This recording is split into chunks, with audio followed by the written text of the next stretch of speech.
LGaaP, as we're calling it, or Local Government as a Platform. You're not going to call it LGaaP? No. Right, well, Dave, I'm LGaaP.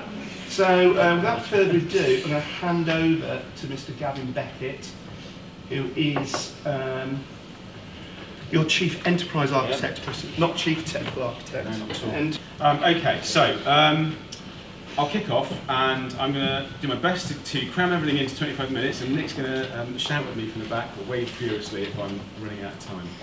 Hopefully I'll do better than Dave and Paul, who we can pretty much bet will find it difficult to stick in there. That's like a challenge there. So a bit of healthy competition probably in these three presentations. It'll be interesting to see what similarities we've got and what kind of differences we've got, I think. I guess like all of you, we're pretty intensely busy in Bristol, and I was quite enthusiastic when I first agreed to Nick's request to come and talk today, but since then I've been wondering how on earth I was going to construct this presentation. So what I've tried to do is pull together a number of slides that we've used in a variety of contexts inside the organisation to communicate about a number of different strands of what we see as local government as a platform. What I've decided to go for is a small amount of information on a fairly wide range of things.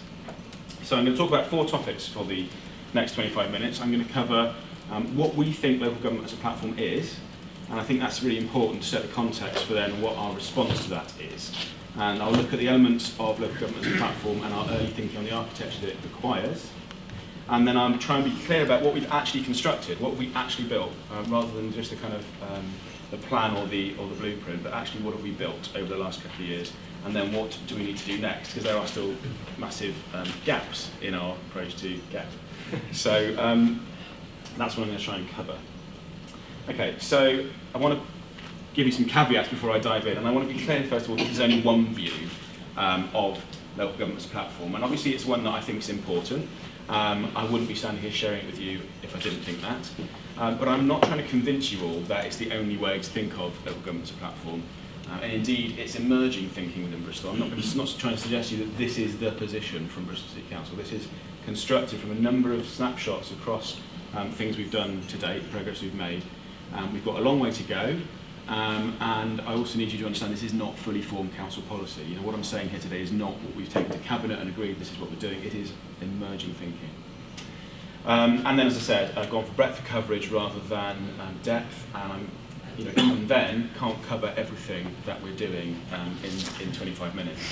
And I'm also not the expert in everything I'm going to talk about. So some things I'll spend less time on, but I'll go into more depth on things where I've been specifically involved in leading them. Okay, so start off with the question then, what is local government as a platform as far as we conceive it in Bristol? Setting some context, talking about the challenges, talking about our ambitions. So we've all got a version of this, I'm sure, in our local authorities. Everyone in this room has got a version of this financial challenge, and ours happens to be taking 112 million off the general fund by 16-17, and that has to be an annual operating budget reduction.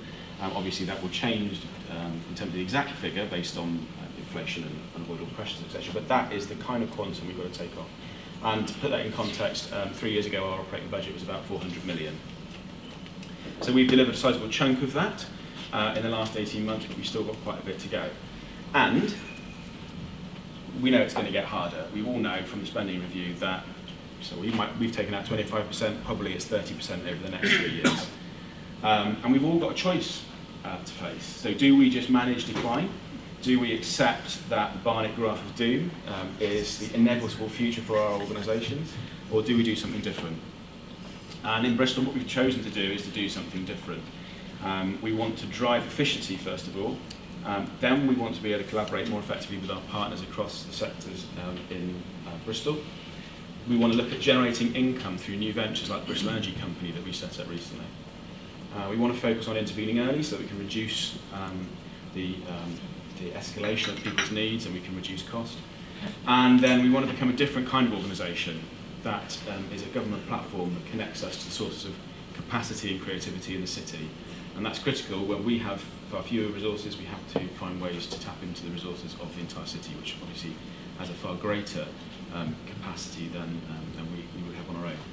So this choice is taking us away from the scenario that Tim O'Reilly described in his book Open Government, where he talked about government as a vending machine, and The idea that you have this limited range of services often from behind this pane of glass that you can't get through. Your only choice is that you pay your money in and you get out what you're given. And if you don't like it, if you don't get served, then the only thing you can do is shake and kick the machine and complain about it. So with the depth of the cuts that we've implemented, and I guess that most of you are having to implement, and the ones that face us in the future, we can't carry on seeing our organisations as service providers in this mould, because we just haven't got the money to try and provide that service in an effective way. So we've got to look outside of our traditional business models.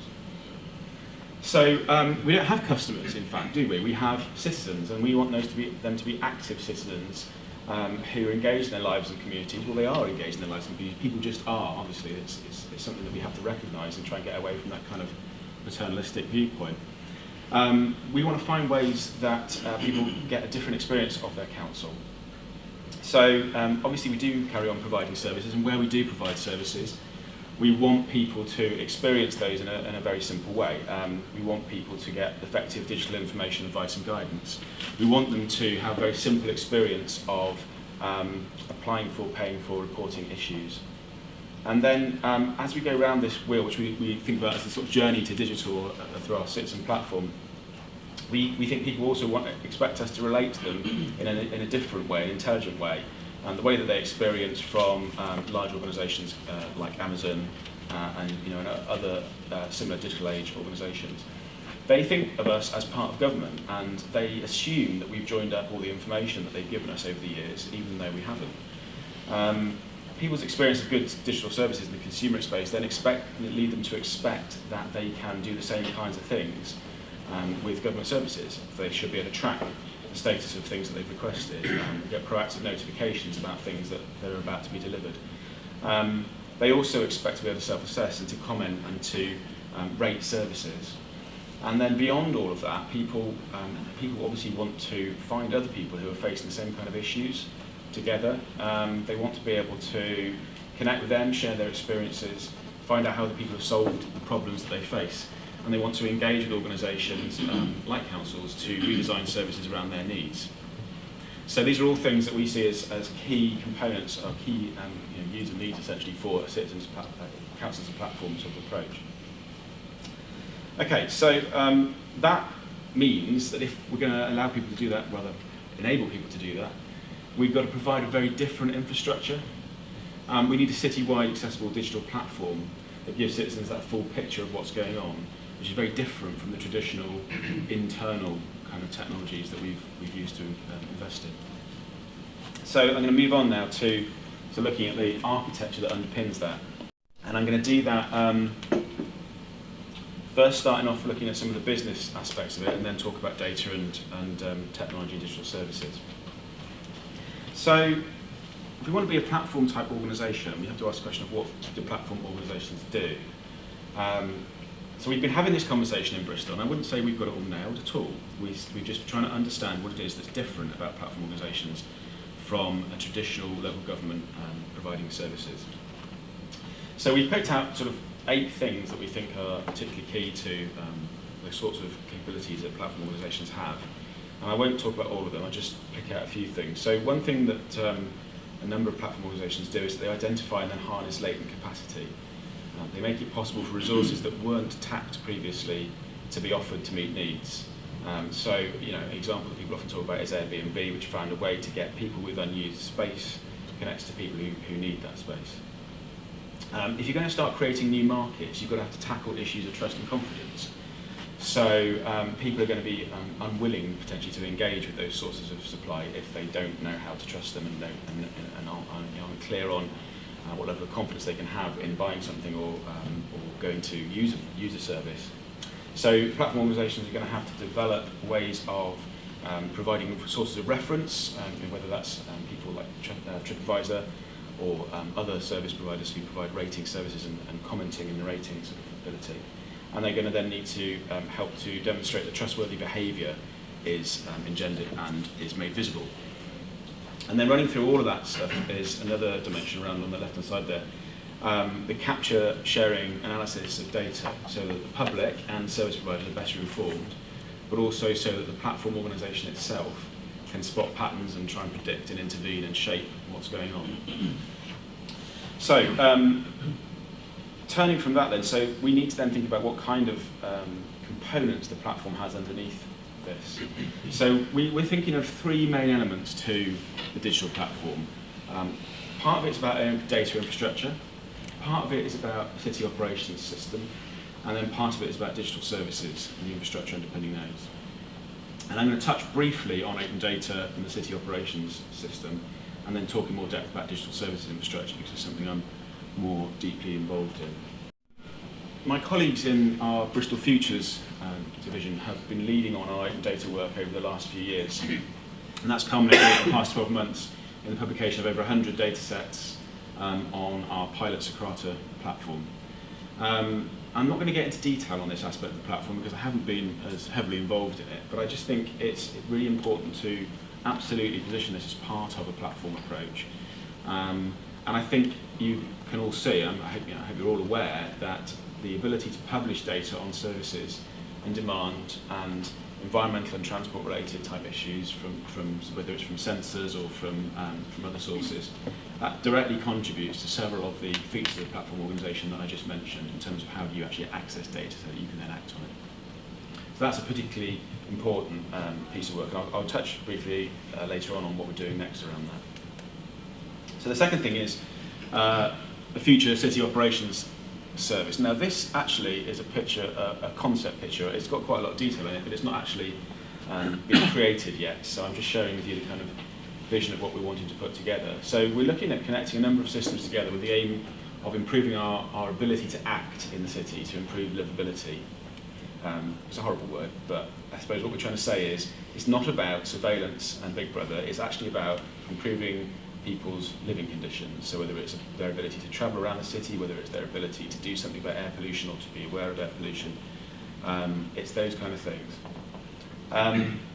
We've obviously got systems in all these areas already. They're all in operation now. We obviously have alarm monitoring and CCTV and traffic management, all that sort of stuff, as anyone who runs those services will have. But they're mostly analogue and they're mostly separate. The data's separate.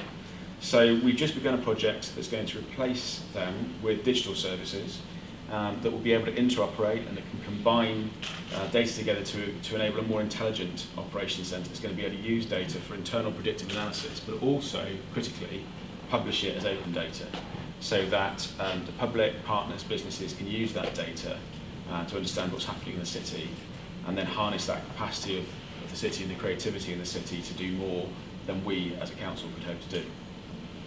So, that's all I'm going to say on those two things. We may be able to talk a bit more in the question session on that, but I want to move on now to digital services, the sort of third building block, and it's the area that we've done the most on in Bristol over the last couple of years. And I want to start off by saying, well, we've been inspired very much by GDS. And I'm very conscious that Ben's in the audience, so I've got to be careful what I say. But I think it is fair to say that in local government there's been multiple views of GDS, and some of the stuff that's happened has been really inspiring, and other things are more challenging, and there have been critical conversations about how much of it's applicable to local government. But I think we can't avoid recognising that some of the things that GDS have said have been absolutely transformational in terms of the way that we talk about understanding what good digital services are, and we've stolen a number of the phrases, the principles that GDS have come up with to communicate inside the organisation, really get people to understand that we're talking about something very different. So digital services so good people prefer to use them and do the hard work to make things simple, really useful sorts of conversations to have with people who often expect to expose the kind of inner workings of government departments to users. And being able to talk about focusing on user need rather than business requirements of a set of professionals has been very important in transforming the way we do things. Taken things like the service standard and the digital and some of the other things in the service design manual, and we've distilled some of those. We've added them to the things that we were doing already in terms of architecture, and we've set some red lines ourselves. So we nicked the concept of red lines as well, in terms of the Major Projects Authority, which had some red lines, and we've translated those into Bristol's version, and they're very similar actually. So open standards are absolutely critical. Open data, I've already mentioned, is also critical. And our version of Verify, which we would clearly interoperate with when it's available to local government, is our citizen account. And we're building that based on open standards, and so it will be able to exchange verification information with verify at the point that we can do that. And these sorts of things are critical in terms of building components of the platform infrastructure that are going to be able to support new ways of operating as a business. So if we were to carry on with the traditional local government systems, it's very difficult to see how that's going to enable us to become that kind of platform organisation. They're not designed to do that. We have to design a complete new set of services and systems to actually become a platform organisation which has got technologies that are open to interconnecting with wherever the digital services are in the city that people have created outside, or people who want to use our data and create their own solutions. So we've got to break out of some of the traditional approaches to application systems and technology in local government, and we find that using these red lines has absolutely helped us to do that. And so we've, for instance, applied this to selections, and we have, with support from top down of the organisation, we have been able to simply decide at the point of selection that we are not buying systems that don't comply to these red lines.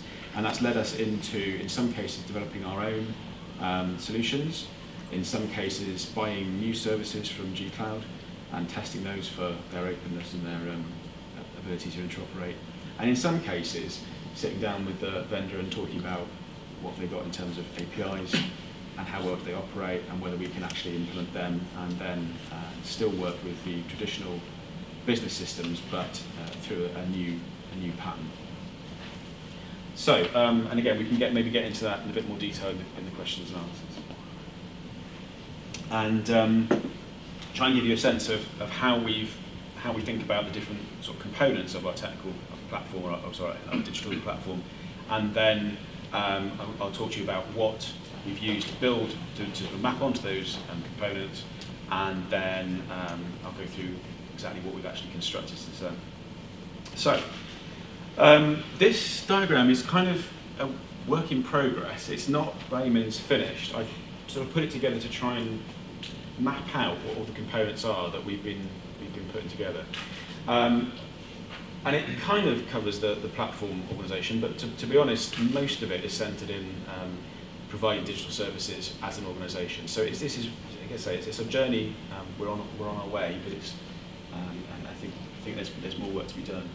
So if you start from the top left, this sort of area with the blue background, this is the majority of the work we've done on digital services, and we've built, we've identified components to meet, obviously, initially, the users need to find out what services are available. So somebody's in a position of, I've got a need, or something's happened, there's an event that's happened, and I need to find what services are available to meet my need. And then they are going to expect to be able to get the right kind of information, advice and guidance when they're going through the transaction. And then, as they go through the transaction, they may well have to identify themselves, they may well have to authenticate themselves. And once they've done that, there's a variety of other components around assessing eligibility, then allowing them to apply, pay for things, book things, and then potentially rate and comment on the experience, or come back and comment on the delivery of that service once it's been provided. And all of those things may well need to interoperate with digital services that are provided from outside of the organisation. That might be through third-party services that have been bought from GCloud, or it may be from things that we haven't commissioned at all, but just are in existence out there, and that either wish to use our services or that are of value to us. And then as we go downwards on the page, you end up with the layer that helps us to actually integrate and interoperate. Obviously, there are a lot of the traditional business systems sit inside that, because although the top end is about actually engaging with the user and transacting with them, at some point you have to take that transaction and record it somewhere. And so you have the integration of business systems and mapping systems and geolocation, and that then takes us down into being able to record transactions, record an appropriate amount of information about eligibility, status, events, etc. And then we shade down into the area at the bottom with the red background, which is around actually being able to then understand what's happening, take all the data that's been captured as a result of all the stuff I've just described, and actually analyse that, understand what performance, what the service performance is, understand what's happened in the flow of the digital transaction, whether somebody actually completed the transaction or not, and also then to identify that we can publish openly and get that out there. So that's the kind of overall architecture. And on the right-hand side, there's a completely unexplored area, which is around the piece around actually self-help communities and what's happening about digital services that are created by people outside of the organisation, not commissioned by us. And we need to be thinking about how do we actually enable that sort of world to connect in with what we're doing, and for us to get value from that, and for them to gain value from the data that we've generated.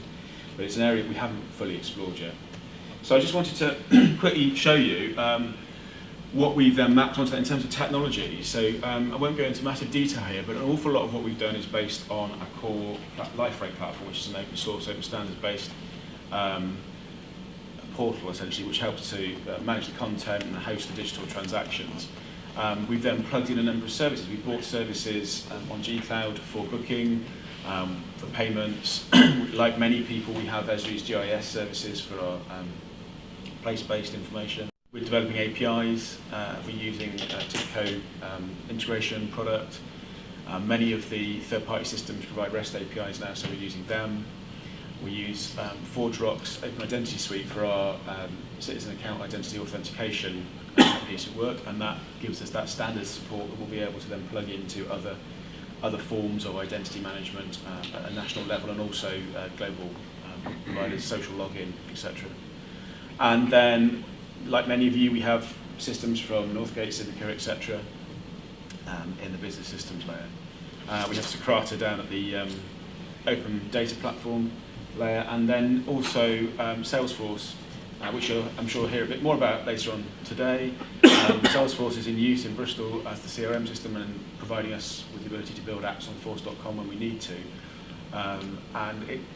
The whole of that landscape is essentially being selected because it interoperates well, because we can exchange data through open standards, and we're not constrained in what we want to build or what we want to commission other people to build. So that's the overall landscape. So I want to just quickly run through in the last few minutes what have we actually constructed and what we're doing next. So I'm not going to go into massive detail, but I just wanted to show you that what I've just talked through isn't just a plan or a blueprint. It's actually what we've built over the last 2 years. So everything that's in green here is stuff that's actually completely live. We've built 10 digital services. In fact, let me just flip back one page. We've built a whole range of digital services over the last 10 years on our new infrastructure. And each of them use a variety of the components, not every single component. They're all available through services.bristol.gov.uk, and now we've recently launched our new website, so that the whole thing is kind of more integrated. So all of these services are drawing on a variety of these different components, and all the stuff in green is live. Stuff in orange, or amber, shall we say, is either becoming live, or in some cases, not so great, and needs a bit of attention. I'm not going to go into detail on what, but that's where it's amber. And then the stuff in red, we just haven't started yet, but we're aware we need to do something. So what next? So I mentioned open data earlier on. We've been using Socrata's product as a pilot for quite a while. We're going to be moving forwards with tendering for permanent, as it were, open data platform, and we're going to be looking at fully integrating that with the digital infrastructure, because it's not actually integrated at the moment. And we've got some exciting, whizzy new things like our data dome in Bristol, which is we turned our planetarium into a 3D data projector, and this is a shot I took of actually just a made-up picture, but it could be like something like this when we've got the open data platform in place. We're also going to build the Intelligent City Operations Centre. This is one of the 3D images from the project design documents, and that's going to be in our main HQ, and we're going to integrate the systems together and then bring the services in together, all the people in together. And that's happening over the next couple of years, going live in 2017. And then we're essentially in a position where we want to now look for who's going to start creating digital, or who's already created digital spaces for collaboration and development of services in the community and in the small business sector, and we can simply start working with them, knowing that our technology can plug into those sorts of digital spaces and services. Those red lines around open data, open standards, and using our citizens' account should enable us to work effectively with those third-party services. And on that point, I'll finish.